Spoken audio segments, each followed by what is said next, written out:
សម្រាប់បងប្អូនដែលមានបញ្ហាម៉ូតូខ្សោយម៉ូតូជាទៅហុយម៉ូតូស៊ីប្រេងម៉ូតូស៊ីសាំងខុសពីធម្មតាបងប្អូនអាចមកទទួលសេវាកម្មជួសជុលដោយផ្ទាល់ទៅហាងដុកទ័រម៉ូតូជាស្អីជាម៉ូតូ Honda Click មួយគ្រឿងមានបញ្ហាច្រើនគួរសមទឹកចូលប្រេងម៉ាស៊ីនទាំងដែលមិនបានជីកាត់ទឹកសោះម៉ូតូចាប់ផ្ដើមលាន់ខ្លាំងមែនទែនឥឡូវត្រូវរើម៉ាស៊ីនជួសជុលបន្ទាន់ចំណែក Zoomer X មួយគ្រឿងនេះវិញមានបញ្ហាម៉ូតូស៊ីប្រេងខុសពីធម្មតាប្រហោប្រេងលើកណាក៏នៅសល់តិចដែរហើយសម្រាប់ម៉ូតូរមាក់ខាងក្រៅក៏ពុះរើម៉ាស៊ីនដូចគ្នាអញ្ចឹងហាងដុកទ័រម៉ូតូជួសជុលម៉ូតូទាំងអូតូទាំងប្រើចង្កឹះលេខហើយព្រឹកនេះអតិថិជនច្រើនមែនទែនឥឡូវនេះយើងមកមើលផ្នែកដែលនាំម៉ូតូទាំងពីរគ្រឿងមានបញ្ហានេះគឺគ្រឿងក្នុងរបស់ម៉ូតូ Honda Click ម៉ូតូ Honda Click នេះទឹកចូលប្រេងម៉ាស៊ីនក៏ដោយសារមានបញ្ហាលើក្បាលបូមទឹកដែលខ្ញុំកំពុងតែបង្ហាញជួយអតិថិជននឹងឯងគឺវាជ្រាបទឹកស្អំពីក្នុងធុងចូលមកកាន់ម៉ាស៊ីនហើយវិញពីសបុក Air វិញបងប្អូនដូចខ្ញុំនិយាយជារឿយៗថាសបុក Air សំខាន់ណាស់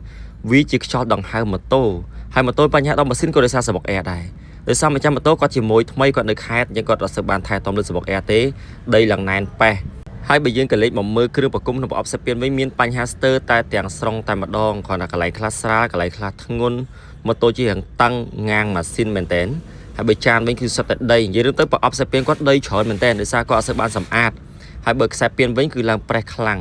ម៉ូតូនេះបើសិនជាម្ចាស់ម៉ូតូគាត់បានឆៃពិនិត្យលម្អិតឬក៏បានមកដល់ហាងដុកទ័រម៉ូតូជឿជាក់ថាមិនយូរមិនឆាប់គង់តែគប់ពេទេព្រោះដោយសារបញ្ហាច្រើនពេកឥឡូវបើយើងក៏លេខទៅមើលម៉ូតូ Zoomer X វិញគ្រឿងប្រគំដែលយើងមើលឃើញធ្ងន់ជាងគេគឺសបុក Air ដដែលហើយកក្រែក៏មានបញ្ហាច្រើនដូចគ្នាអញ្ចឹងផ្នែកទាំងអស់នេះគឺជាចំណែកតូចដែលអាចធ្វើឲ្យម៉ូតូរបស់អតិថិជនមានបញ្ហាធ្ងន់ធ្ងរដល់ម៉ាស៊ីនហើយចំណុចមួយទៀតដែលធ្វើឲ្យម៉ូតូមួយគ្រឿងមានបញ្ហាស៊ីប្រេងនោះគឺដោយសារតែនៅក្នុងប្រអប់សាពានរបស់ម៉ូតូ Zoomer X នេះគឺមានបញ្ហាបែកហ្វឺតដូចគ្នាហៀប្រេងចេញបែបនេះទៅហាងដុកទ័រម៉ូតូនេះពេលបច្ចុប្បន្នយើងទៅបន្តក្នុងការផ្ដល់ជូនការយកចិត្តទុកដាក់ខ្ពស់ចំពោះអតិថិជនដែលបងប្អូនខ្លះក៏គិតថាជារឿងសាមញ្ញក៏ប៉ុន្តែពិតជាសំខាន់សម្រាប់ការថែទាំម៉ូតូរបស់លោកអ្នករាល់ការទិញប្រេងម៉ាស៊ីននិងប្រេងកាឡេមួយឈុតយើងផ្ដល់ជូននៅការឆៃសម្អាតសបុក Air និងប្រអប់សាពានជួយដល់ឥតគិតថ្លៃ